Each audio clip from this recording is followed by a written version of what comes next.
Eto na nga mga chong, marami tayong basketball updates. Gilas Pilipinas, gaano nga ba kalaki ang chance kontra Brazil ngayong semis? Brazilian head coach, may matinding sinabi sa Gilas Pilipinas. Mamaya nga mga chong magaganap ang semifinal matchup ng ating national team kontra sa number 12 world ranking na Brazil. Napaka-importante nga ng laro na yan dahil dyan nga nakasalalay ang pag-asa ng Gilas na makuha ang kaisa-isang ticket sa Paris Olympics. At bago nga magsimula ang laro ay na-interview itong Brazilian head coach kung ano ang mga ine-expect nila kontra Gilas Pilipinas. At talagang pinaghandaan at in-scout nila ang Gilas Pilipinas. Doble effort nga raw ang kinakailangan nilang gawin once na magsimula ang second half. Dahil isang araw excellent team ang Gilas Pilipinas pagdating sa one-on-one plays. Isang araw yan sa napansin ng Brazilian head coach. Hindi nga raw basta-basta ang ginagamit na triangle offense ng ating national team. Paiba-iba nga raw, minsan triangle, minsan nagawa one-on-one. Kaya naman, hindi daw nila po pwedeng i-underestimate ang Gilas Pilipinas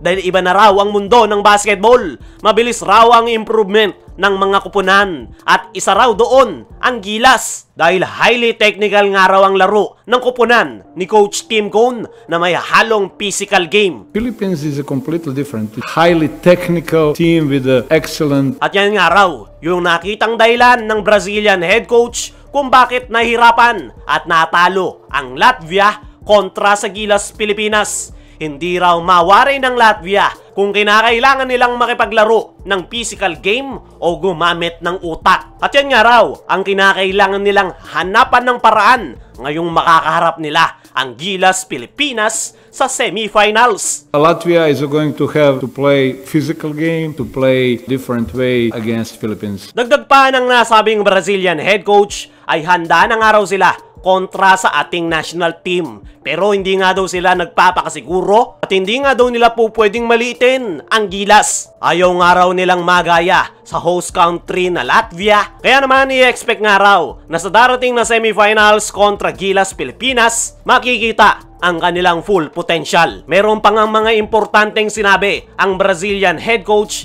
pero hindi na nga natin masyadong naintindihan dahil nag-Portuguese na nga ito. Pero narinig nga na binanggit niya sila Junmar Fajardo, Kai Soto, Dwight Ramos at Justin Brownlee. At talagang mukhang in-scout at pinaghandaan ng Brazilian head coach ang koponan ni Coach Tim Cone. Ayon naman sa isang player na ito ng Brazil na si Leo Mengdel ay gutom nga raw ang kanyang koponan na Brazil na makapasok sa Paris Olympics. Hindi nga raw sila magpapatalo sa Gilas Pilipinas kahit ano pa ang mangyari. Malaki nga raw ang nakataya ngayong semifinals at kinakailangan nga raw nilang ingatan ang kanilang dangal kontra sa Asian teams. At kumpiyansang-kumpiyansa nga ang nasabing player na magagawa nilang talunin ang Gilas Pilipinas para makapag-advance sa finals at kuhanin ang huling ticket para sa Paris Olympics. Para sa akin mga chong ay magiging maganda ang tapatang Gilas Pilipinas at Brazil ngayong semifinals. Advantage ng ating national team ay ang ating mga big man. Dahil kung titingnan nyo yung Brazil, 6'9"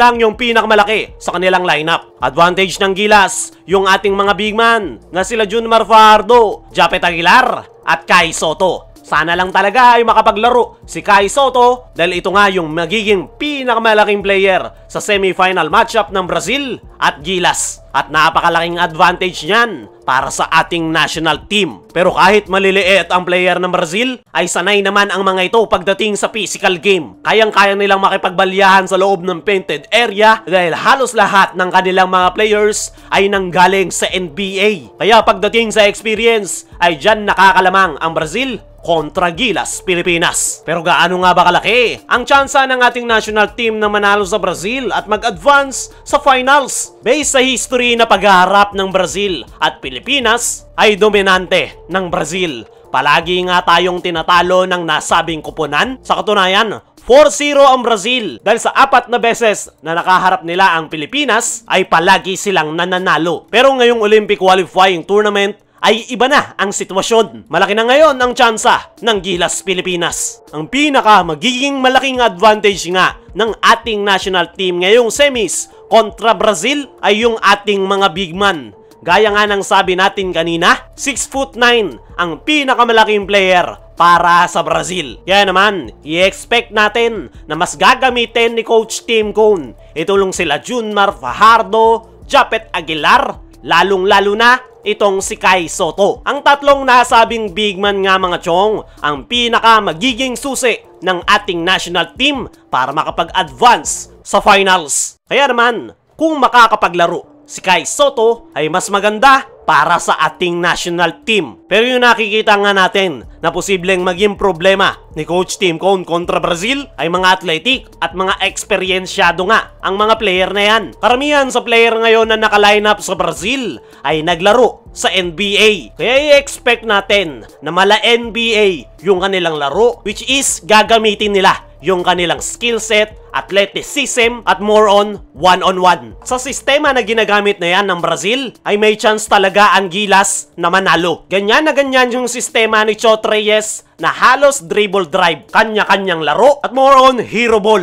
Mala NBA ika nga, at sanay na sanay ang Pinoy sa ganyang laro. Kaya naman, kung magagawa ng Gilas Pilipinas na makapagpakita ng magandang depensa at magpapatuloy yung napakagandang sistema ni Coach Tim Cone na triangle offense, ay malaki talaga yung chance ng ating national team na mag-advance sa finals. Sa ngayon ay tingnan na lang natin kung anong klaseng game plan ang ilalatag ni Coach Tim Cone. At ang masasabi na lang natin, good luck, Gilas Pilipinas!